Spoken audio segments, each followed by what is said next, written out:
قاسم ابن الحسن راهی میدان شده، حسن دیگری دوباره قرآن شده.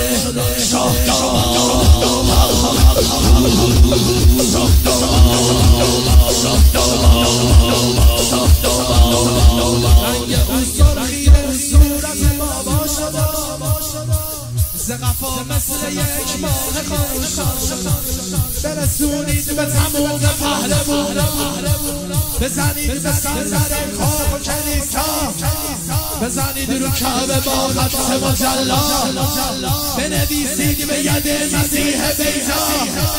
چیه قاسم؟ چیه قاسم؟ چیه قاسم؟ داماد کربلا یا علی مثل مادرم یا سوله مادرم یا سوله